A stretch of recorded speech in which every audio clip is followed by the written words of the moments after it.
Nemisha and Manisha were inseparable. Joined at the hip, some would say. They did everything together at Oakwood Academy, a boarding school nestled deep in the woods. They studied together, ate together, even snuck extra cookies from the cafeteria together. Nemisha was the cautious one, always thinking before she acted.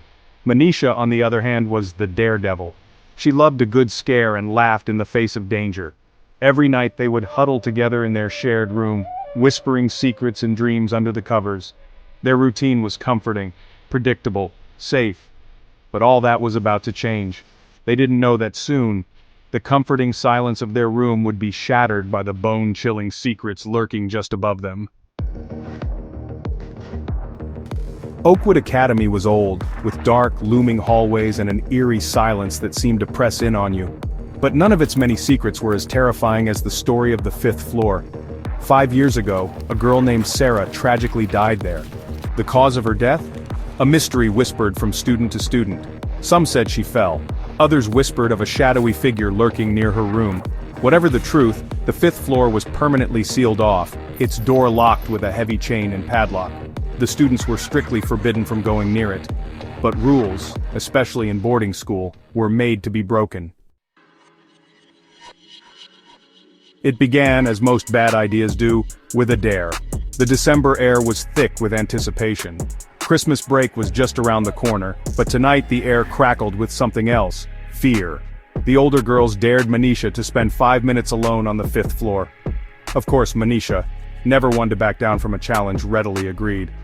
Nemisha, however, felt a shiver crawl down her spine. "Manisha, don't do it," she pleaded, her voice barely a whisper. "It's dangerous. Nobody goes up there." Manisha just laughed and pulled Nemisha along with her. They slipped out of their dorm room and tiptoed down the hallway. Each creak of the wooden floorboards sounded like a scream in the silent night. The old padlock on the 5th floor door groaned as they broke the seal. Dust billowed from the doorway, choking them with the stale air of a forgotten place. Step by step, they climbed the stairs. The air grew colder, heavier. Nemisha could hear her own heart pounding in her ears. She wished she had never agreed to this. Section 5. The 5th floor. The 5th floor was shrouded in an unnatural darkness. Moonlight filtered through the grimy windows, casting long dancing shadows. Cobwebs hung from every corner and the silence was thick and absolute. They were surrounded by remnants of forgotten lives. Old desks covered in dust, beds stripped bare, clothes scattered on the floor as if someone had left in a hurry. Nemisha felt a cold hand grip her heart. She wanted to turn back, to run back to the safety of her room and never look back. But Manisha, her eyes gleaming with excitement, pulled her forward. Suddenly Manisha stopped. She stood frozen, her eyes wide and unblinking. Her gaze was fixed on something at the end of the hallway, something Nemisha couldn't see. "Manisha? What is it?" Nemisha whispered, her voice trembling. But Manisha didn't answer. A slow smile spread across her face, but it wasn't Manisha's smile. It was cold, empty, and utterly chilling. And then Manisha turned to Nemisha, but it wasn't Manisha's eyes staring back at her. They were completely white, devoid of any color or life. "Manisha?" Nemisha choked out, her voice catching in her throat. But the thing that wore Manisha's face only smiled wider. It took a step closer, and Nemisha could feel her own fear rising like bile in her throat. "Jump!" the thing whispered, its voice a raspy, hollow sound. "Jump, and you can be with her forever." It gestured towards the window at the end of the hall, the window that was wide open, revealing a dizzying drop to the ground below.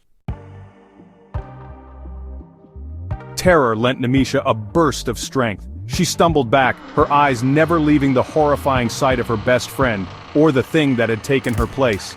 Turning on her heel, she ran. She ran faster than she had ever run before, her lungs burning, her legs screaming for her to stop. But she didn't dare slow down. Behind her she could hear the rasping laughter of the thing echoing through the empty hallway.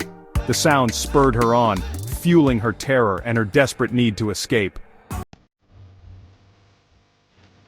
Nemisha didn't stop running until she reached the safety of her room, slamming the door shut and bolting it behind her. She collapsed on her bed, her chest heaving, her body trembling uncontrollably. Manisha appeared at the door a few minutes later, her eyes clear, her smile back to normal. But the memory of those white eyes, that empty smile, was seared into Nemisha's mind. They never spoke of that night again. But the silence between them was deafening. filled with the unspoken horror of what they had witnessed on the fifth floor. The haunting was real, and their lives would never be the same.